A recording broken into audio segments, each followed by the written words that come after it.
Baik, kita bersyukur untuk kasih kemurahan Tuhan sehingga kita boleh berkumpul bersama-sama untuk kita memuji memuliakan Tuhan di dalam ibadah kita pada minggu pagi hari ini. Memulai ibadah kita, mari kita bangkit berdiri, kita bersaat teduh sejenak. Saat teduh dimulai.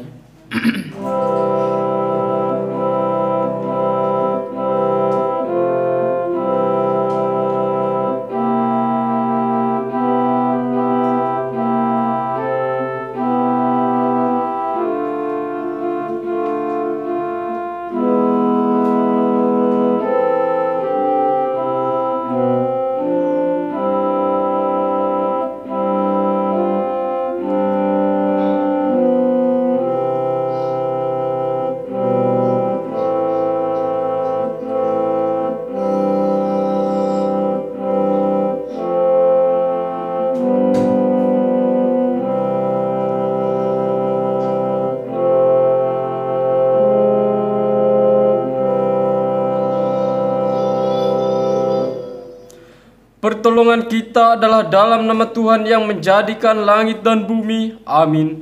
Kasih karunia dan damai sejahtera dari Allah Bapa kita dan dari Tuhan Yesus Kristus menyertai kita. Amin. Mari Bapak Ibu kita memuji Tuhan dari KPPK nomor 33, Kristus Tuhan Raja Dunia. Kita menyanyikan bait pertama, kedua, dan ketiga.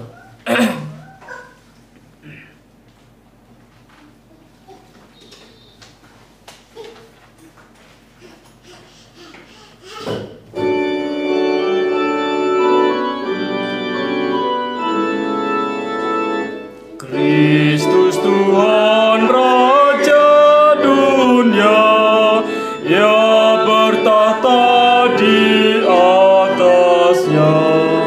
Dari segala jurusan umat semua muliakannya.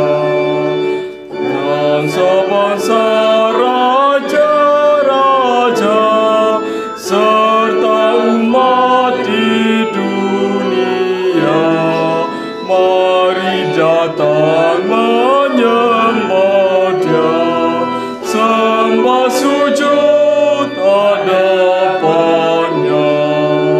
Semua lidah puji Dia dengan segenap hatinya.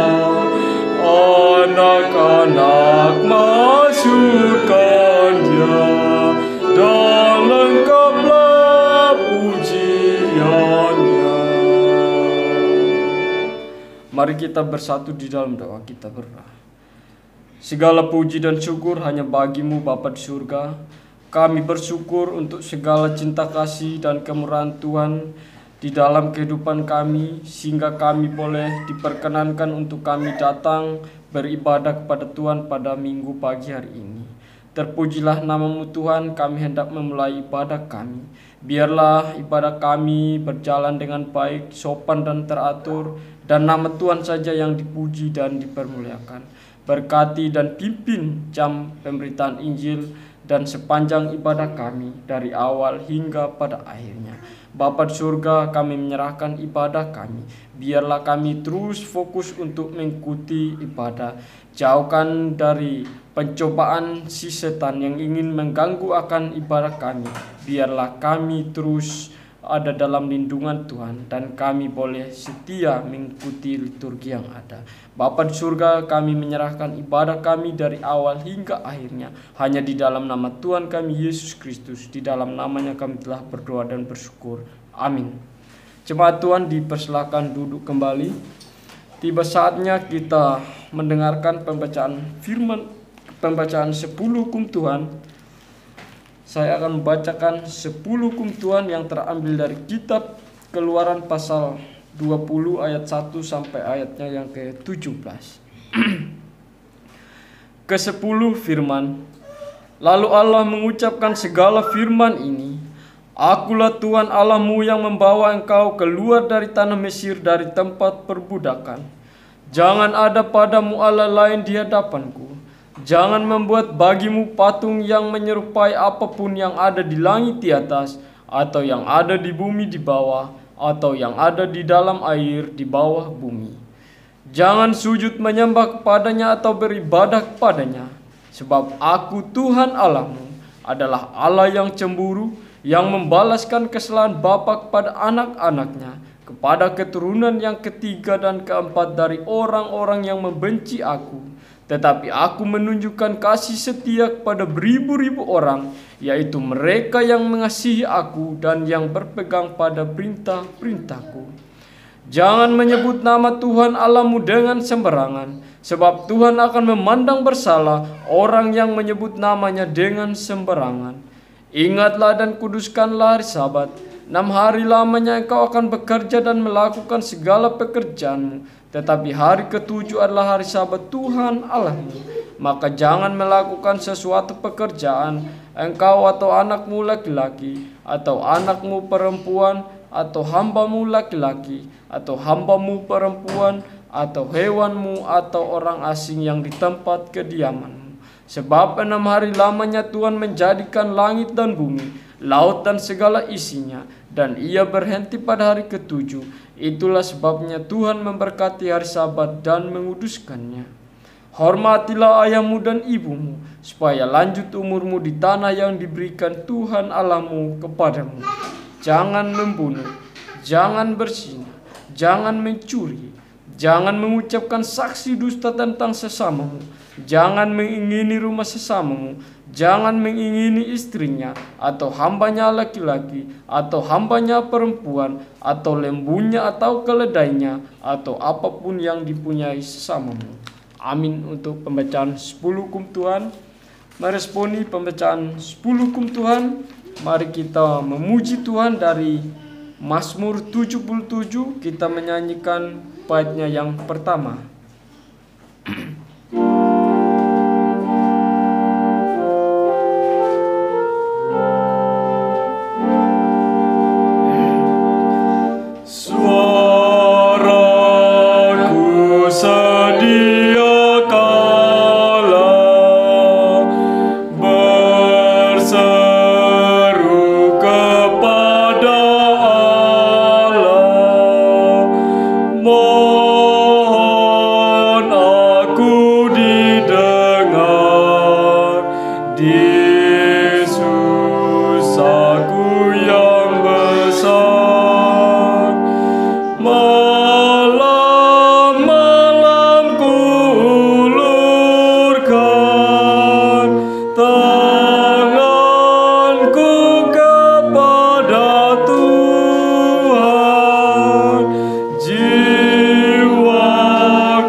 Bapak Ibu Saudara-saudari, biarlah dari pembacaan 10 hukum Tuhan tadi kita boleh mengintrospeksi diri kita, kita melihat diri kita, apakah kita adalah orang yang sudah sepenuhnya mentaati 10 hukum Tuhan. Oleh karena itu, jikalau kita menyadari kita adalah orang yang tidak mampu menaati sepenuhnya, mari kita datang kepada Tuhan, kita mengakui dosa kita, kita mohon pengampunan dosa, pembaruan hidup, dan mohon pencerahan Roh Kudus. Mari kita bersatu di dalam doa. Bapa kami di surga, kami kembali bersyukur kepadamu Tuhan. Kami telah membaca 10 hukum Tuhan. Kami sadar Tuhan, kami adalah manusia yang penuh salah dosa. Kami tidak mampu mentaati seluruh perintah Tuhan, juga larangan Tuhan di dalam 10 hukum Tuhan. Kami sadar kami adalah manusia yang dikandung dan diperanakan dalam dosa. Tetapi kami bersyukur Tuhan, oleh karena Kristus kami telah dimerdekakan. Oleh karena pengorbanan Kristus di kayu salib, kami disebut anak Tuhan dan kami telah diselamatkan oleh Tuhan. biarlah kami terus mengingat karya penebusan Kristus itu, dan biarlah kami hidup di dalam Tuhan. Bapa di surga, kami mohon pengampunan daripada Tuhan di dalam kehidupan kami, secara khusus 1 minggu lamanya di dalam kami menjalankan aktivitas kami. Ampuni kami Tuhan, baik dosa secara sengaja maupun tidak sengaja, melalui perkataan kami, pikiran kami, bahkan perbuatan kami ya Tuhan. Kami juga mohon Tuhan, pembaruan hidup dalam kehidupan kami, biarlah semakin hari kami semakin hidup mencerminkan Kristus. Bapa di surga, kami juga mohon pencerahan Roh Kudus, biarlah oleh karena pertolongan Roh Kudus kami boleh hidup menyerupai Kristus. Bapa di surga, biarlah kami hidup berjuang untuk menyerupai Kristus. Bapa di surga, kami mohon pengampunan hanya di dalam nama Tuhan kami Yesus Kristus. Di dalam namanya kami telah berdoa. Amin. Bapak Ibu, mari kita kembali memuji Tuhan. Dari Mazmur 77, kita menyanyikan baitnya yang ke-3, 4, dan 5.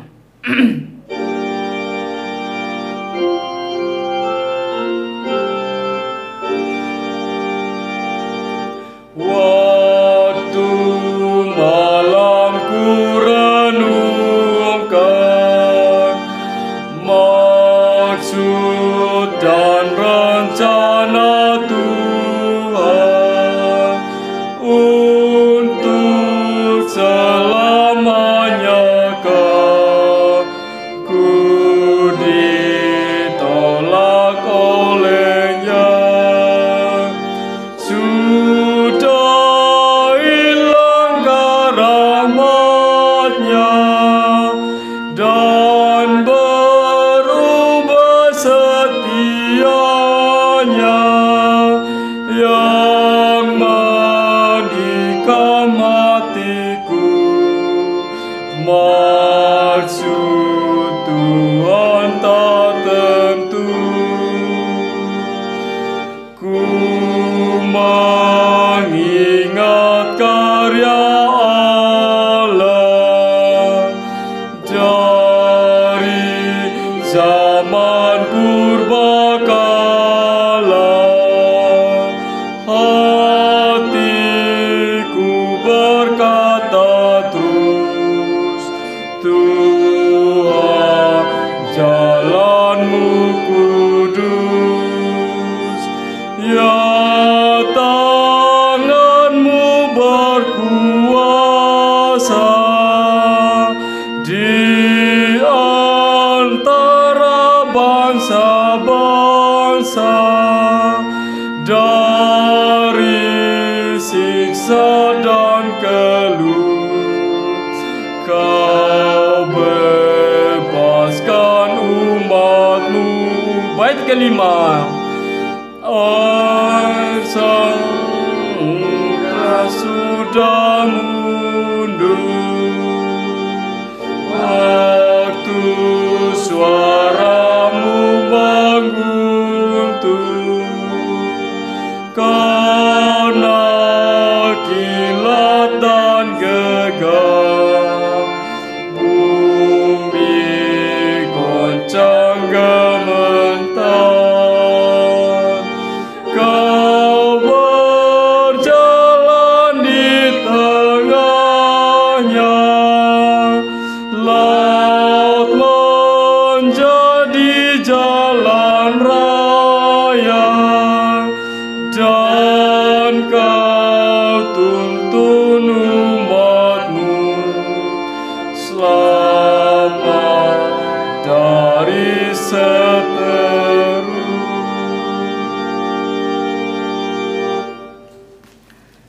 Tiba saatnya kita mendengarkan pembacaan firman Tuhan yang akan dikhotbahkan.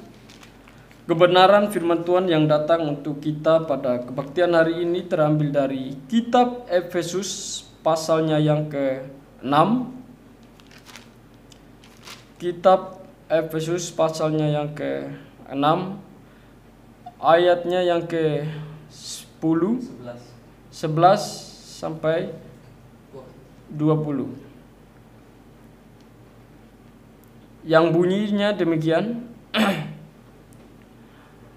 Kenakanlah seluruh perlengkapan senjata Allah, supaya kamu dapat bertahan melawan tipu muslihat iblis. Karena perjuangan kita bukanlah melawan darah dan daging, tetapi melawan pemerintah-pemerintah, melawan penguasa-penguasa, melawan penghulu-penghulu dunia yang gelap ini, melawan roh-roh jahat di udara.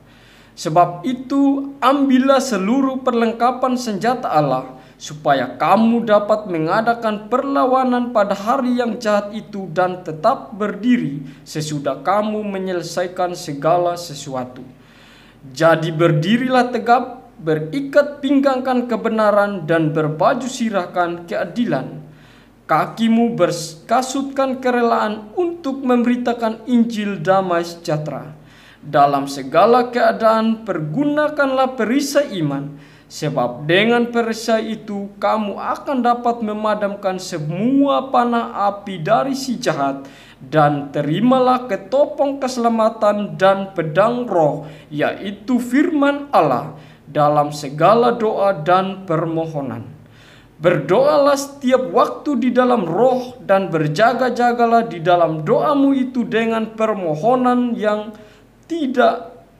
tak putus-putusnya untuk segala orang kudus, juga untuk aku, supaya kepadaku, jika aku membuka mulutku, dikaruniakan perkataan yang benar, agar dengan keberanian aku memberitakan rahasia Injil yang kulayani sebagai utusan yang dipenjarakan.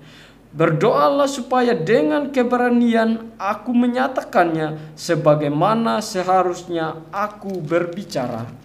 Amin. Untuk pembacaan firman Tuhan, meresponi pembacaan firman Tuhan juga menyambut khotbah sebentar.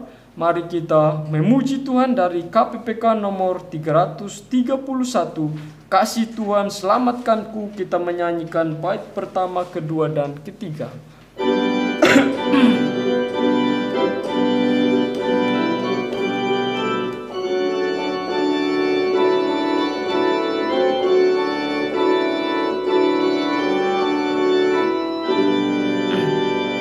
Dalam dosaku hanyut, jauh dari Tuhanku, beban dosa menekan, hatiku susahlah. Tuhan Maha Pengasih, Ia dengar tangisku, Ia menyelamatkanku, tak hanyutlah. Kasih Tuhan selamatkanku, dengan kasih besarnya selamatkanku. Kasih Tuhan selamatkanku, dengan kasih besarnya selamatkanku. Bait kedua, jiwa rohku serahkan untuk ikut Tuhanku, hidup dalam kasih-Nya penuh bersyukurlah. Tuhan Maha Setia, patut ku pujilah, setia melayani, taat perintah-Nya. Kasih Tuhan selamatkanku, dengan kasih besarnya selamatkanku. Kasih Tuhan selamatkanku, dengan kasih besarnya selamatkanku. Bait ketiga, saat diserang bahaya, ku pandang Tuhanku, kasih-Nya yang melimpah pasti ditolongnya. Tuhan Maha Penguasa, hamba pun taatlah. Ya selamat dan ku tak binasalah. Kasih Tuhan selamatkanku, dengan kasih besarnya selamatkanku. Kasih Tuhan selamatkanku, dengan kasih besarnya selamatkanku. Dipersilakan pada hambanya.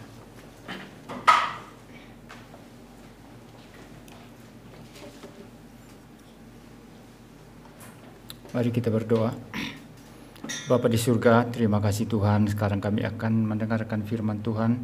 Pimpin kami, berkati kami, tolong kami, berikan pencerahan agar kami boleh memahami firman Tuhan, kami boleh mengerti, dan kami juga boleh diberi kekuatan, kuasa oleh Tuhan untuk boleh taat melakukan firman Tuhan dalam kehidupan kami setiap hari. Terima kasih Tuhan. Dalam nama Tuhan Yesus Kristus kami berdoa. Amin. Saudara, pagi hari ini kita akan melanjutkan pembahasan mengenai peperangan rohani, dan ini adalah bagian yang kedua. Kita akan berfokus kepada ayat yang ke-14. Saya akan membacakan ayat yang ke-14.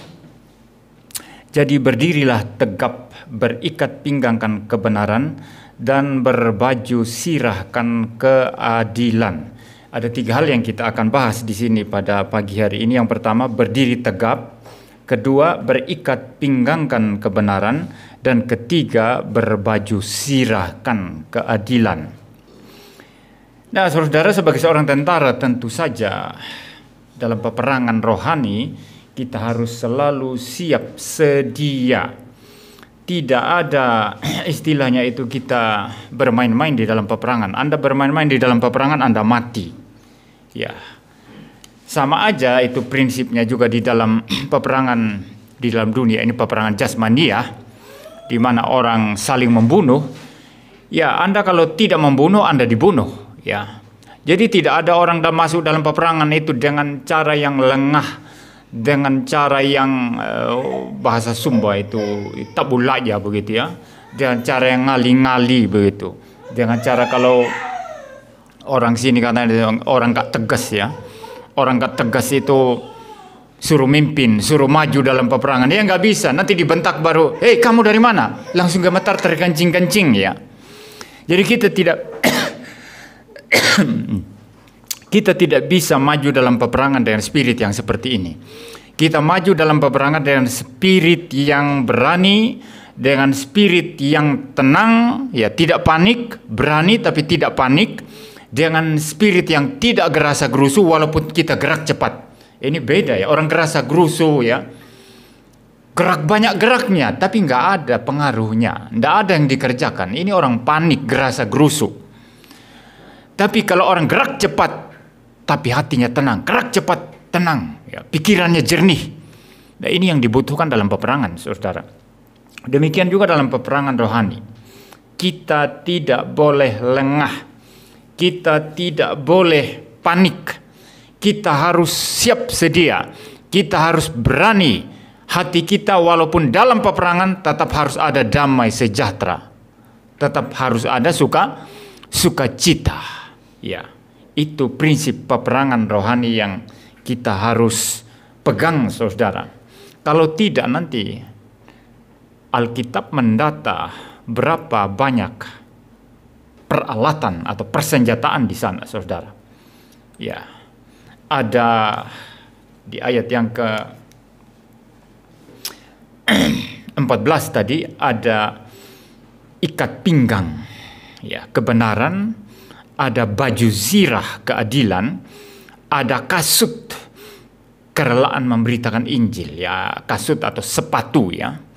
Karena Anda kalau berjalan kemana-mana itu butuh sepatu, kalau tidak kakimu akan lecet-lecet dan luka-luka, dan kita tidak bisa gunakan untuk berjalan ya. lalu ada perisai iman dan lain sebagainya, saudara. Tapi kalau saudara tidak tenang, kalau kita tidak tenang, kalau kita panik, kita gerasa gerusu ya, maka seluruh persenjataan Allah ini, perlengkapan persenjataan Allah kita tidak akan bisa gunakan dengan benar. Kita tidak akan bisa pakai, saudara. Nah, ini yang paling penting ya, yang menjadi pendahuluan khotbah saya. Mari kita fokus sekarang kepada ayat yang ke-14 mengenai berdirilah tegap. Ya. Berdiri tegap ini mempunyai pengertian menunjukkan satu kesiapan. Orang mau perang berdiri harus tegap. Ya. Orang mau perang berdiri tidak tegap akan gampang jatuh. Ya. Ini artinya apa? Kuda-kudanya harus siap. Kalau tidak, kalau engkau tidak berdiri tegap, maka engkau akan gampang dijatuhkan oleh musuh. Ya. Jadi perlu kita berdiri sigap, berdiri tegap, dan selalu siap. Ya. Bukan saja memasang kuda-kuda kuat agar ketika serangan setan datang, serangan dosa datang, serangan iblis datang, roh-roh jahat di udara datang, kita siap sedia melawan, kita tidak lengah. Tapi juga itu berarti bahwa kita siap ya. Kita mempunyai satu kesiapan, siap sedia setiap saat ya. Ya, bukan hanya kuda-kuda tapi siap setiap saat. Di dalam militer atau di dalam ketenteraan itu, ketika anak buahnya dimarahi oleh komandannya, dia selalu bilang, "Siap, Pak." Betul ya? Saudara tahu ya? Ini hamba-hamba Tuhan pendeta kadang-kadang perlu digempeleng dengan cara militer ya. Banyak pendeta lembek sekali ya. Saya paling tidak suka. Disuruh pelayanan sulit sedikit sudah mengeluh, saudara. Ini tidak boleh jadi hamba Tuhan orang kayak gini. Ya. Dibentak sedikit saja mundur dari pelayanan. Orang seperti ini tidak layak ikut Tuhan. Jangankan ikut pelayanan, ikut Tuhan saja tidak layak. Ya. Anda tahu Petrus bagaimana sakitnya dibentak oleh Tuhan Yesus? Enyah iblis. Karena apa yang engkau pikir bukan yang dikehendaki Allah, tapi apa yang dipikirkan oleh manusia. Ya, enyah iblis itu teguran yang sangat keras sekali. Tapi Petrus tidak mundur. Ya, jadi saudara, seorang yang mau ikut dalam peperangan rohani, berdiri tegap menunjukkan kesigapan, ya, kesiapan kuda-kuda yang kuat di dalam memasuki pertempuran rohani. Dan ketika ada situasi yang sulit, contoh tadi itu komandan ngamuk kepada anak buahnya, tetap anak buahnya bilang, "Siap, komandan." Saya melihat dokter senior memarahi dokter junior, saudara. Dokter junior tetap bilang, "Siap, Pak. Iya, Pak. Iya, Pak. Iya, Pak." Tapi orang apa itu? Cengeng ya. Diomeli sedikit aja udah nangis-nangis. Ini tidak layak dalam peperangan. Saya kalau manajer atau kalau saya punya perusahaan, ada karyawan atau staff, baru dia omeli sedikit aja udah nangis-nangis, ini tidak layak kerja di tempat saya. Rugi saya nanti, bisnis saya bisa bangkrut. Orang kayak gini mental kerupuk ya. Mental apa itu? Mental cengeng begitu. Baru dia omeli sedikit aja. Ada istilah orang Jawa di sini, takut diseneni, nanti diseneni sama bosnya katanya. Saya pernah kerja, jadi istilah itu sudah sangat mendarah daging di kepala saya. Saya jadi pengawas produksi di pabrik roti. Ya, kalau tidak diawasi, mereka kerja asal-asalan. Padahal roti ini harus tepat waktu. Ya, waktu diaduk itu oleh bagian produksi, nanti dibentuk. Nah, itu ada waktunya dimasukkan ke dalam ruangan uap yang sedikit hangat di dalam untuk dia bisa cepat mengembang. Tapi pembakaran masuk ke dalam oven itu tidak boleh telat. Telat sedikit terlalu mengembung, roti rusak. Tapi heran ya, pekerjaan harus membutuhkan ketelitian seperti itu. Tapi orang-orang, karyawan-karyawan yang saya awasi sebagai supervisor, mulai dari yang umur 20, bahkan masih ada yang 18-19 yang tidak sekolah itu, kerja di pabrik roti, sampai dengan yang umur 50-an ke atas, sudah kakek-kakek. Santai-santai, ngerokok-ngerokok di samping, saya ngamuk-ngamuk biasanya.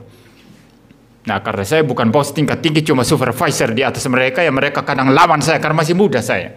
Waktu itu saya berumur 22 tahun jadi supervisor itu. 22 tahun.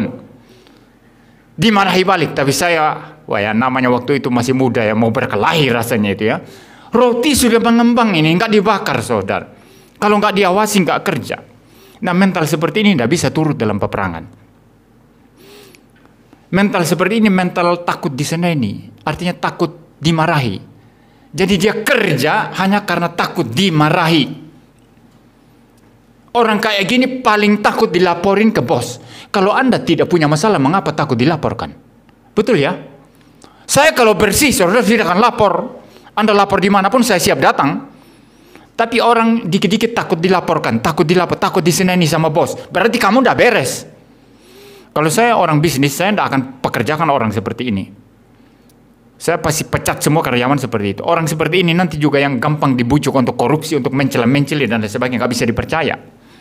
Nah, sebagai prajurit Kristus yang turut dalam peperangan rohani, tidak dibutuhkan mental kerupuk seperti itu, mental cengeng, mental takut diseneni ya. Orang kayak gini kalau buat kesalahan nggak takut mempertanggungjawabkan. Jelas ya. Tapi kalau nanti dia kerja sukses, dipuja-puja, langsung terbang, kepalanya besar sekali, terbang meledak ke atas. Ya, kita tidak butuh mental seperti itu, tapi mental yang stabil, berdiri tegap. Ya.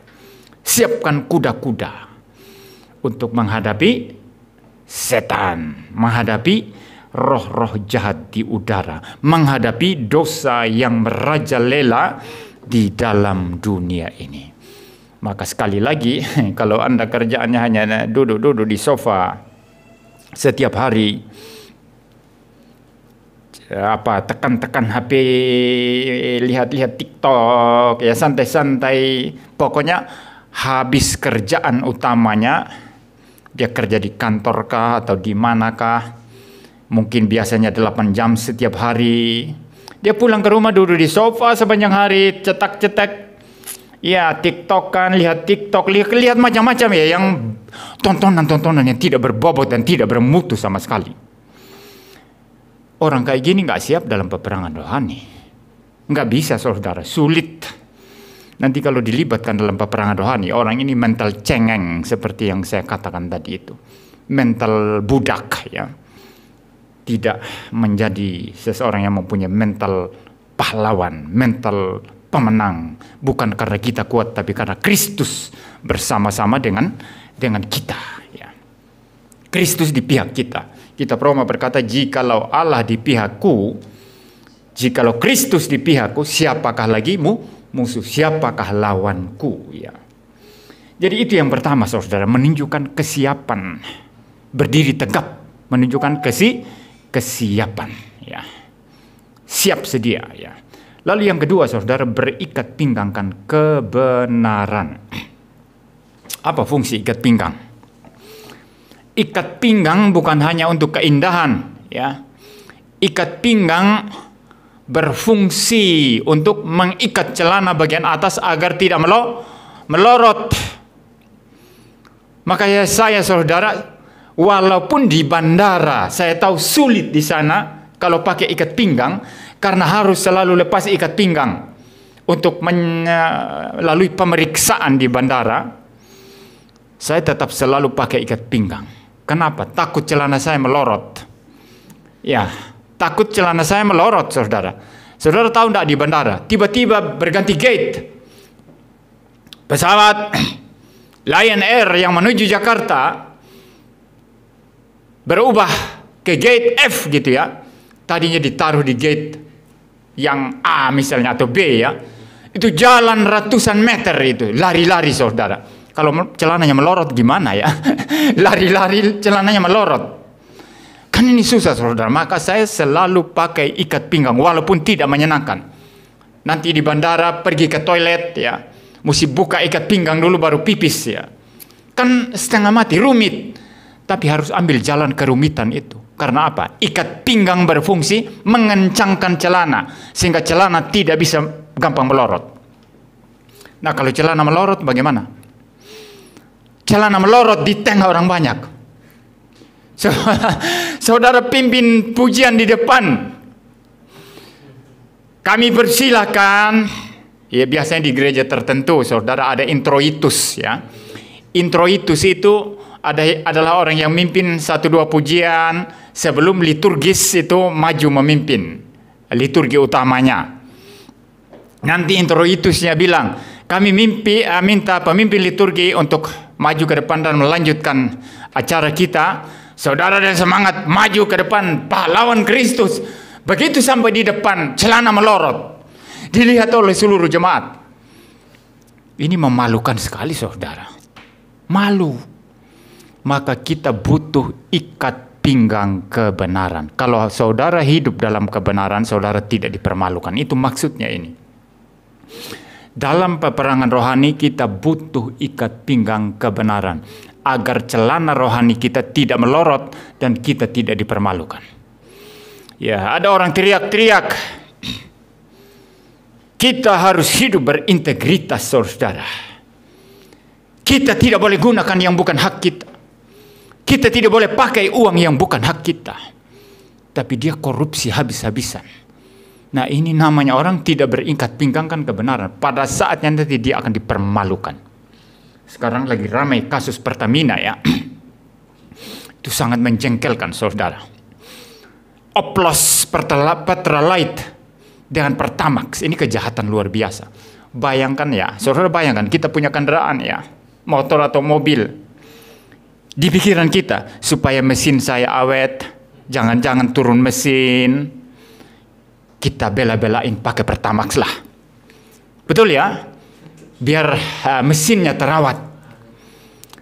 Padahal uang kita pas-pasan, tapi bela-belain beli Pertamax. Tiap ngisi bensin Pertamax. Tapi kemudian itu Pertamax oplosan, campur Pertalite. Yang harusnya RON-nya 92, itu hanya RON 90. Atau 90 lewat sedikit. Dan itu bisa berbahaya untuk mesin. Tadinya kita mau merawat mesin, justru merusak mesin. Tapi kita bayar sedikit lebih mahal. Ini kejahatan luar biasa, saudara.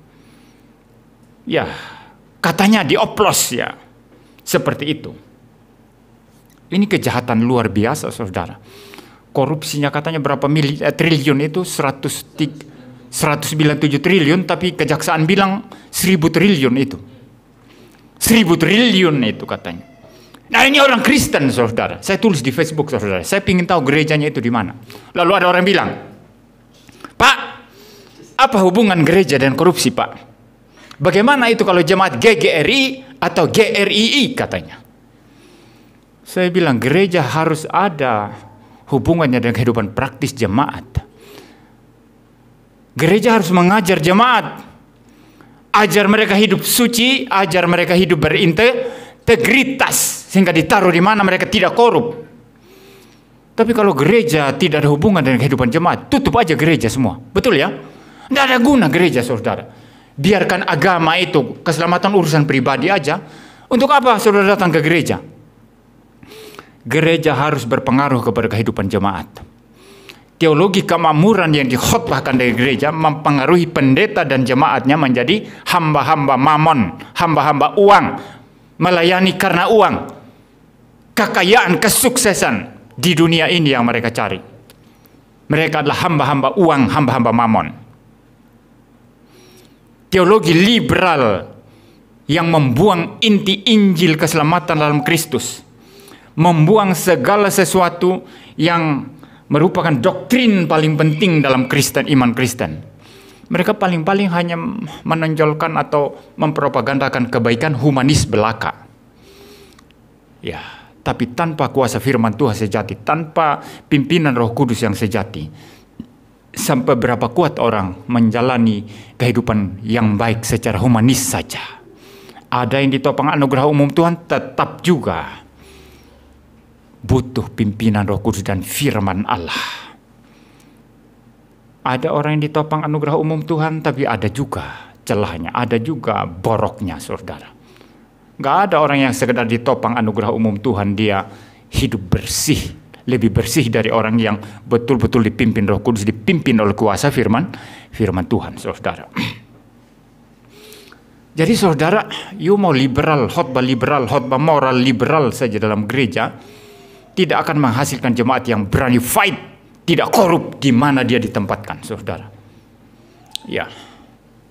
Oh, Anda mungkin pendeta karena tidak hubungan dengan uang. Pendeta juga hubungan dengan uang kan? Saudara lihat pendeta Mamon itu di mana sih? Pendeta rakus uang itu di mana sih? Pendeta suka pakai barang-barang mewah itu di mana sih? Pakai Mercy, pakai BMW. Ya, pakai mobil belasan miliar. Pendeta hartanya 1 triliunan. Ada satu pendeta besar sudah mati itu. Sudah meninggal pendeta itu. Punya selingkuhan. Suatu saat ditanya, bukan ditanya. Dia keceplosan di satu acara, dia bilang, gini-gini ini katanya. Karena dia tengkar ya. Anaknya tengkar sama menantunya tengkar. Dia punya selingkuhan. Di satu acara dia keceplosan. Gini-gini ini katanya. Harta saya masih berapa triliun bukan miliar, saudara. Yang diurus cuma mamon, uang, harta. Itu pengaruh teologi, saudara. Maka gereja mempengaruhi jemaat. Walaupun ini tidak mutlak. Karena ada faktor-faktor lain. Terlalu kompleks permasalahan. Tergantung juga itu pada kemauan ketaatan jemaat. You dengar khotbah bagus, tapi you tidak mau taat, sulit.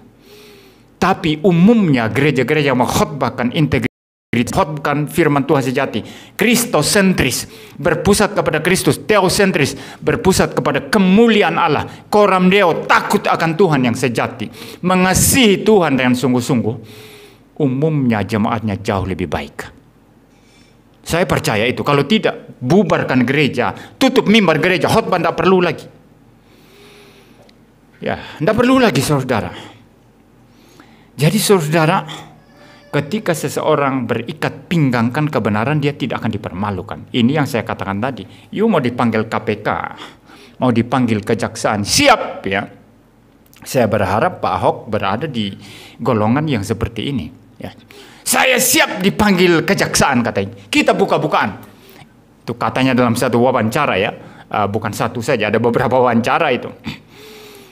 Nanti live kan itu sidangnya. Saya punya semua, kita buka semua. Ya, sambil nada marah ya. Ya, orang yang benci korupsi itu memang mempunyai passion yang luar biasa ya. Marah luar biasa ketika ada korupsi ya. Jadi kalau kita hidup dalam kebenaran, saudara, silakan you panggil saya. You mau cari kesalahan saya di mana? Ini namanya ikat pinggang rohani. Sama seperti ikat pinggang jasmania. Kalau dia tidak beres, bisa celana melorot dan kita dipermalukan. Demikian juga ikat pinggang rohani, yaitu kebenaran. Kebenaran firman Allah. Kebenaran Kristen yang sejati. Yang harus memimpin kehidupan kita. Dan kita tidak akan dipermalukan dalam peperangan rohani.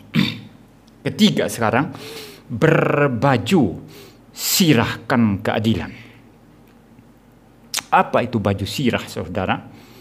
Itu baju khusus untuk tentara yang dibuat untuk melindungi area-area paling penting, misalnya jantung, hati, ya, paru-paru, ya. Ya, jadi dibuat khusus untuk melindungi seluruh area paling vital dalam tubuh kita, sehingga ketika zaman dulu kan perangnya pakai tombak, ya, pakai panah, ya, pakai tombak, pakai pedang. Sehingga ketika ditebas dengan pedang atau dipanah atau ditombak, dia kena terhadap baju sirah dan tubuh aman. Ya, bagian-bagian vital tubuh kita itu aman. Ya, jadi itu fungsi daripada baju zirah. Nah, baju zirah dalam pengertian rohani berarti apa? Keadilan. Berbaju sirah kan keadilan. Keadilan ini menghindarkan kita dari serangan yang mematikan dari musuh kebenaran. Ya, dari musuh Kristus. Ketika saudara bertindak adil, kita tidak bisa dituduh. Kalau saudara melakukan pekerjaan, saudara adil di sana, tidak tipu-tipu, saudara jual dengan adil, tidak tipu-tipu, siapa yang berani nuduh? Nggak ada. Orang jualan pakai timbangan. Batu timbangannya sudah dikikis. Ya, dikurangi. Setiap menimbang dia dapat keuntungan karena tidak tepat batu timbangan, sudah dikikis, sudah lebih ringan sedikit. Lalu dia siapkan batu timbangan yang lain yang standar. Nanti kalau ada pemeriksaan, dia tunjukkan batu timbangan yang standar. Tapi untuk praktek jualan sehari-hari, dia pakai yang sudah dikikis itu. Maka Alkitab berkata, jangan menggunakan dua batu timbangan. Itu maksudnya. Paham ya? Jangan menggunakan dua batu timbangan. Artinya satu yang saudara curang, saudara sudah kikis, satu standar. Yang satu pentingnya yang standar untuk nanti kalau ada inspeksi, kalau ada pemeriksaan, kalau raja datang ke pasar masuk, lihat, kamu batu timbangannya bagaimana? Oh, standar, Pak. Tapi nanti itu disembunyikan pakai yang nggak standar. Ini tidak adil, tidak fair, tidak jujur. Keadilan bersangkut paut dan kejujuran, saudara. Anda disuruh memimpin satu pekerjaan, Anda tidak jujur, tidak fair di sana. Anda memperlakukan orang-orang, karyawan dengan cara yang tidak adil. Anda memotong honor mereka. Anda memotong gaji mereka. Anda memperlakukan mereka tidak manusiawi. Ini orang tidak adil. Ini orang tidak fair. Ya, semua ya pasti terlibat di dalam yang namanya apakah Anda adil atau tidak adil. Bukan hanya pemimpin yang dituntut adil, semua orang dituntut adil. Di dalam pekerjaan apa sih yang tidak membutuhkan keadilan? Anda jadi tukang sampah, Anda harus adil di sana. Ya, tidak bisa satu rumah karena dia rumah bagus, rumah orang kaya, Anda ambil sampahnya lebih bersih, bersihkan tempat sampahnya lebih bagus daripada orang miskin. Ini orang miskin, ambil aja biasa aja, jatuh-jatuh pun sampahnya nggak diperdulikan lagi. Ini namanya orang kerja tidak adil, tidak jujur, tidak fair. Maka saudara, ketika seseorang adil, itu akan menghindarkan dia dari serangan-serangan musuh yang mematikan. Ingat, baju zirah keadilan untuk melindungi apa? Kalau secara jasmaniah, baju zirah melindungi satu organ atau organ-organ vital dari tubuh kita, jantung, paru-paru, ya, dan lain sebagainya. Nah, secara rohani ini berarti apa? Menjaga diri kita dari serangan mematikan dari musuh. Anda terjun di mana, di pekerjaan mana, politik sama ya. Kalau Anda tidak adil, Anda akan dituduh apa? Pilih kasih dia pemimpin itu untuk apa? Jangan pilih dia. Berat sebelah, tidak dapat dipercaya, mencela-mencele, pagi kedelai, siang tahu, malam tempe, nggak bisa dipegang omongannya, mencela-mencele, pelintat-pelintut. Ya, tapi kita sering menggunakan istilah itu, tapi kita gampang melakukan ya. Dalam praktek, betul ya? Mencela-mencela. Di dalam pekerjaan Tuhan, orang mencela-mencela tidak dibutuhkan. Nanti berhadapan dengan pejabat, dia membungkuk-bungkuk. Saya pernah ada seorang teman orang Batak, saudara. Memang keras orangnya. Pernah mengajar di salah satu universitas di Malang, saya tidak usah sebutlah ya nama universitas itu. Dia orang Batak, masih muda. Dia protes mengenai sesuatu hal di sini, saudara. Di dalam satu pertemuan ada banyak pendeta ikut, lalu ada pejabat pemerintah di situ. Pendeta-pendeta berkumpul, lalu teman orang Batak ini, saudara, yang dosen, dia melihat para pendeta itu membungkuk-bungkuk ya di hadapan pemerintah ya, dan dia lihat itu, ini sudah tidak fair, tidak wajar ini ya. Dia bilang apa sama pendeta-pendeta itu? Dia bisik kepada mereka, Pak, jilat pantatnya, Pak, jilat pantatnya, Pak. Iya, pendeta kayak gitu tidak layak disebut pendeta, saudara. Pendeta mencela-mencela itu. Pendeta nggak bisa dipegang omongannya itu. Pagi tahu, siang tempe, malam kedelai. Nggak bisa dipercaya orang kayak gitu, saudara. Kenapa terlalu membungkuk, menjilat begitu? Ya. Dia pemerintah, kita hormat, betul, siap, Pak. Kalau untuk urusan negara, untuk urusan kota, untuk urusan masyarakat, kita harus siap. Asal dia tidak suruh kita bunuh orang, tidak suruh kita korupsi. Kalau dia suruh kita korupsi, lawan. Kalau dia suruh kita bunuh sesama, ya lawan. Kalau dia suruh kita diskriminasi, lawan.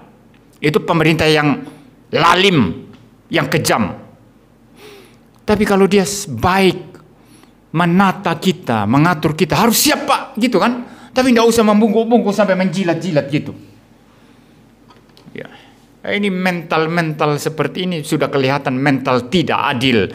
Nanti diperhadapkan kepada kesulitan, dia pasti akan pilih yang membuat dia aman. Betul ya? Dia pasti pilih pilihan yang membuat dia aman, tidak ambil risiko, dan orang lain dikorbankan. Ini orang tidak adil, saudara. Tidak mau rugi. Tidak mau rugi, saudara. Nah, orang yang seperti itu gampang diserang musuh. Gampang diserang roh jahat. Gampang diserang iblis. Gampang diserang oleh dosa yang mematikan. Dan tidak bisa diandalkan dalam peperangan rohani. Maka dunia ini membutuhkan pendeta-pendeta yang tegas. Maka ini saya tegas ya. Kalau kamu tidak ketularan tegas, nggak layak melayani. Mencela-menci, baru datang perempuan, nih pak, langsung hatinya aja. Padahal sudah punya tunangan, sudah punya pacar. Ini gimana seperti itu ya? Nanti datanglah orang kaya.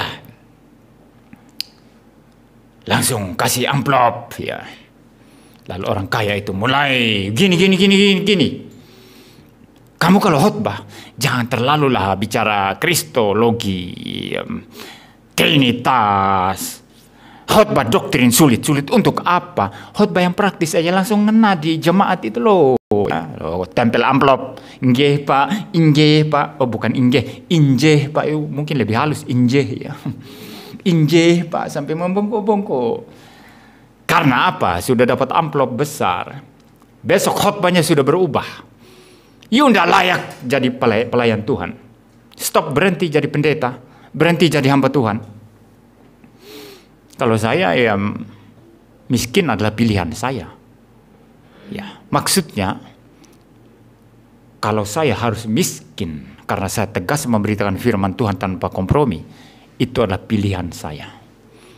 Ya. Kaya juga bisa jadi pilihan. Jilat-jilat aja ya. Khotbah yang disukai semua orang. Wah, pokoknya yang orang semua angkat jempol. Pulang nanti dapat amplop besar, ya kaya juga jadi pilihan. Tapi saya lebih pilih miskin untuk kebenaran daripada kaya di dalam kepalsuan, kaya di dalam ketidakbenaran, kaya di dalam melawan Kristus. Ini kejahatan luar biasa, saudara. Jadi saudara berbaju zirahkan keadilan, untuk menangkis setiap serangan yang mematikan dari si jahat, dari dunia yang berdosa ini. Jadilah orang adil yang dapat dipercaya, yang tidak berat sebelah, yang tidak mencela-mencele, yang lurus tapi juga manusiawi. Ada orang hanya lurus, tidak manusiawi, seperti orang-orang Farisi. Saya sering cerita tentang orang-orang Farisi yang namanya orang Farisi berdarah-darah ya. Mereka itu kalau jalan pantang lihat kiri, lihat kanan. Karena kalau lihat kiri ada gadis cantik, timbul keinginan dalam hatinya, itu tidak bagus katanya. Jadi jalan lurus. Kadang-kadang mereka menabrak tembok, menabrak pohon, sampai berdarah-darah itu testanya dahinya. Nah, ini orang legalisme. Orang yang tidak memanusiakan manusia. Tapi yang saya maksud lurus tidak kompromi, tetap harus memperhatikan aspek kemanusiaan manusia, saudara. Ini baru menjadi orang yang sungguh-sungguh bisa turut dalam peperangan rohani. Nanti kalau kita lihat dalam persenjataan atau di bagian yang terakhir yang saya sudah bahas minggu lalu, saudara lihat di sana Paulus juga meminta orang-orang berdoa untuk dia. Ini aspek manusiawi. Paulus bukan Superman. Paham ya? Paulus tegas, ya. Paulus pemimpin pemberita Injil yang punya dedikasi, punya komitmen, punya semangat luar biasa, keberanian luar biasa. Dipukul berdarah-darah pun bangkit pergi memberitakan Injil lagi. Ya, saudara baca aja di Kisah Para Rasul. Ketika Paulus dipukuli sampai hampir mati itu. Ada penafsir yang mengatakan ketika dipukuli sampai hampir mati itulah dia mempunyai penglihatan tentang seorang Kristen, katanya, padahal dia sendiri yang diangkat ke langit tingkat ketiga. Ya. Tapi Paulus tetap bukan Superman, dia hanyalah manusia saja, dan dia membutuhkan dukungan doa dari saudara-saudara seiman. Ini yang saya maksud tadi, itu ada aspek manusiawinya juga. Jadi kita lurus, tegas, tidak kompromi, tetapi juga tetap harus mempertimbangkan kemanusiaan manusia. Pergumulan orang itu kompleks. Betul ya? Itu sebabnya saya tidak akan mempunyai posisi yang tegas sekali. Orang bunuh diri pasti masuk neraka kalau mati. Pergumulan orang kompleks. Saya juga tidak tegas mengatakan orang bunuh diri pasti masuk surga kalau dia sudah percaya. Tapi lihat-lihat dulu. Dia betul-betul orang percaya, pergumulannya bagaimana. Kalau dia sungguh-sungguh orang percaya dan pergumulannya memang terlampau sulit, saya mengatakan anugerah Tuhan di atas segala-galanya. Jadi tidak seperti hitam putih, saudara. Pergumulan manusia itu tidak seperti hitam putih. Maka pendeta-pendeta perlu belajar filsafat eksistensial. Bukan supaya kita mengambil value atau nilai dari mereka, tapi mereka menyadarkan kita bahwa pergumulan manusia ini kompleks. Tidak segampang hitam dan putih. Sehingga kita memimpin sesama pun atau kita terjun dalam peperangan rohani pun ada pengertian-pengertian yang sifatnya juga humanis, saudara.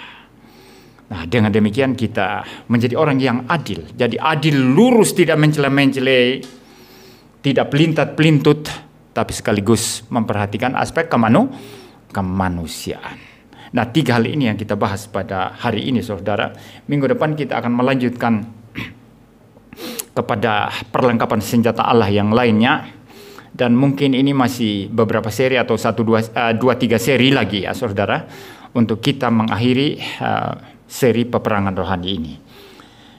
Biarlah kita pulang dari tempat ini, saudara, menjadi orang Kristen yang siap sedia kepada Kristus Tuhan kita, Juru Selamat kita, Komandan kita. Kita harus selalu berkata siap, ya, tidak boleh tawar-menawar. Kemanapun Kristus pimpin, kita harus siap sedia mengikuti. Kedua, kita harus senantiasa berikat pinggang kebenaran agar Anda tidak dipermalukan. Dibawa kemanapun selalu siap bertanggung jawab. Karena saya melakukan kebenaran. Anda mau cari kesalahan saya, silakan. Ikat pinggang saya kuat. Ikat pinggang saya kebenaran. Ketiga, berbaju zirahkan keadilan. Menjadi orang yang mempunyai mental tidak mencela-mencel, bisa dipercaya, tidak pilih kasih, tidak berat sebelah, tapi sementara juga memperhatikan aspek kemanusiaan manusia. Dengan demikian kita menjadi orang Kristen yang terus dipakai Tuhan dalam peperangan rohani. Mari kita berdoa. Bapa di surga, terima kasih Tuhan untuk pagi hari ini. Terima kasih untuk firman Tuhan, penjelasan firman Tuhan mengenai perlengkapan senjata Allah, mengenai berdiri tegap, mengenai berbaju zirahkan kebenaran, dan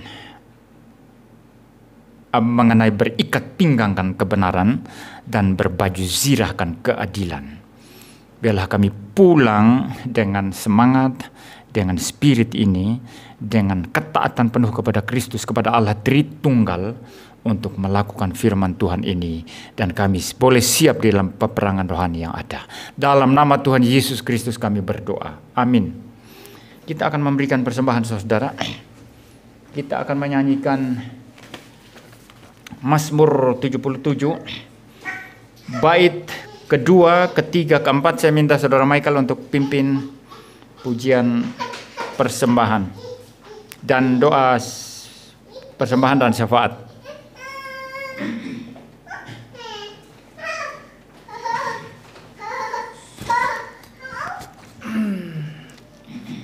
Sembari kita memberikan persembahan, mari kita memuji Tuhan dari Mazmur 77 bait kedua, ketiga, dan keempat.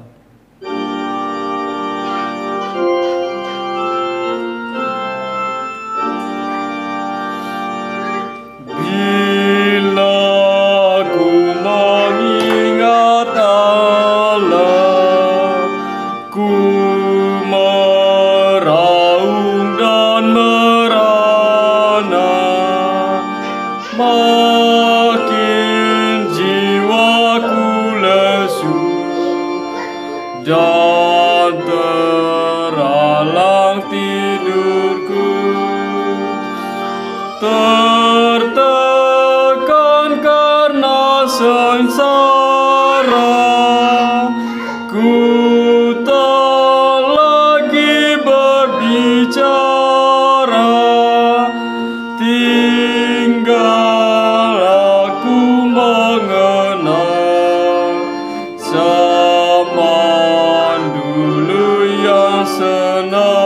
bait ketiga. Waktu malam ku renungkan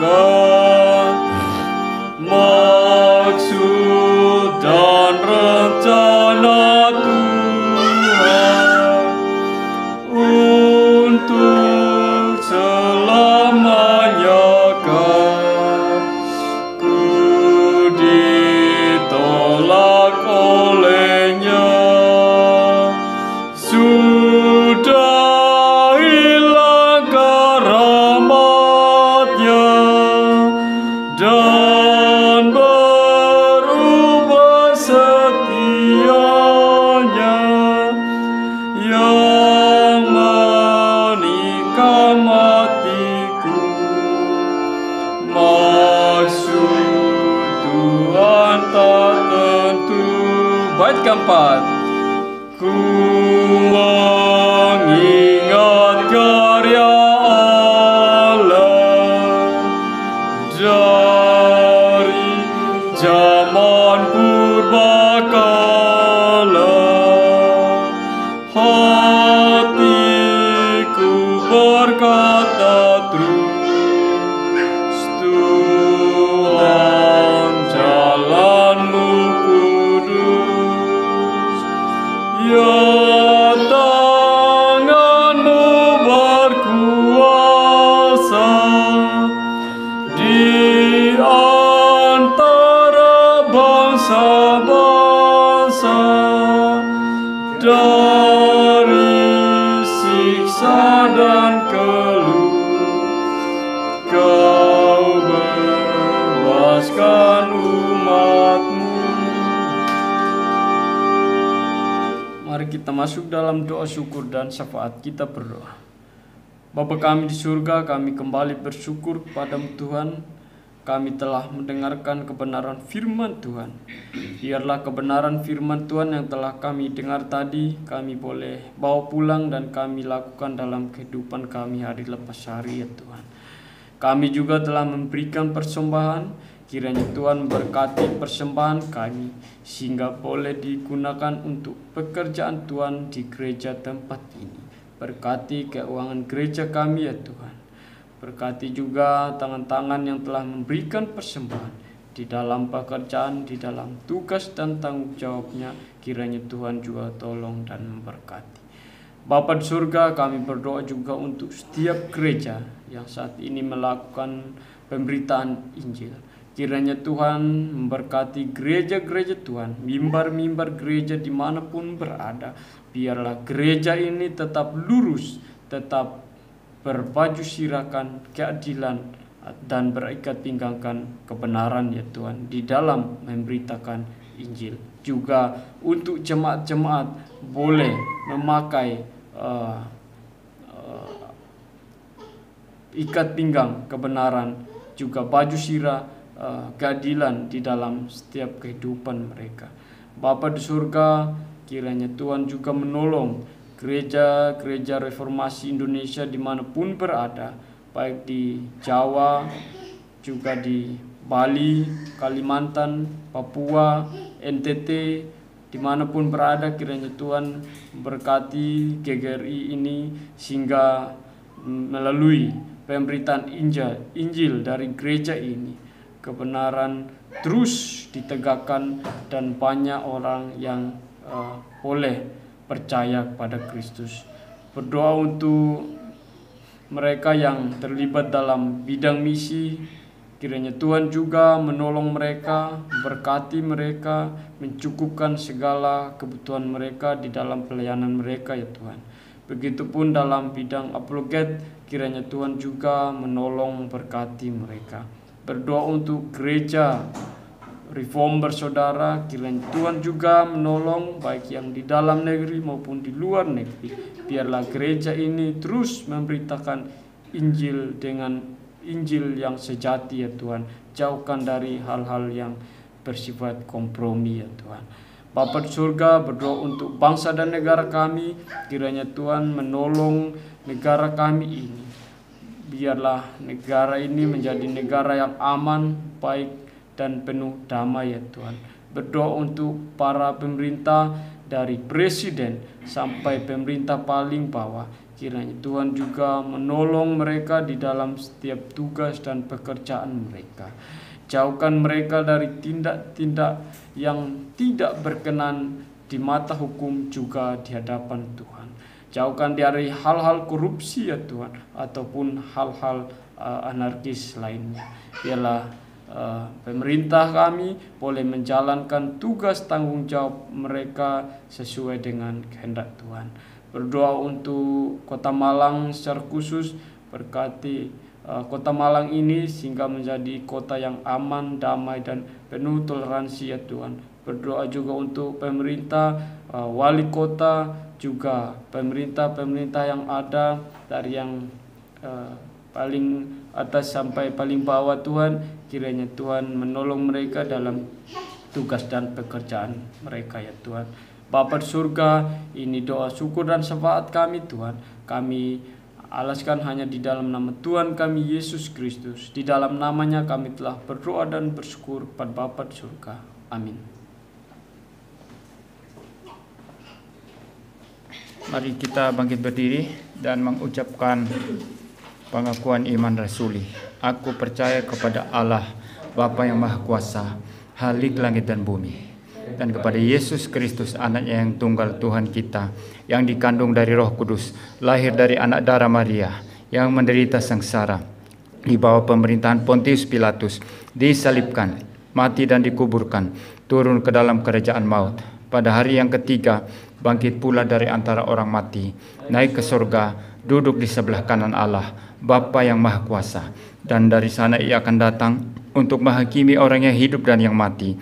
Aku percaya kepada Roh Kudus, gereja yang kudus dan am, persekutuan orang kudus, pengampunan dosa, kebangkitan tubuh dan hidup yang kekal. Amin. Sambil tetap berdiri kita menyanyikan Mazmur 134.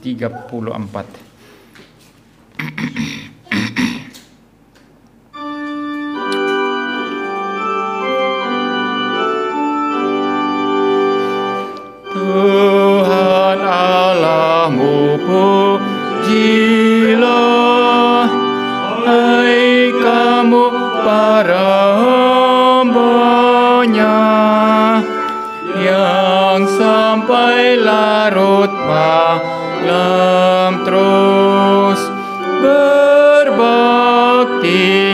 dalam bait kudus. Bait kedua.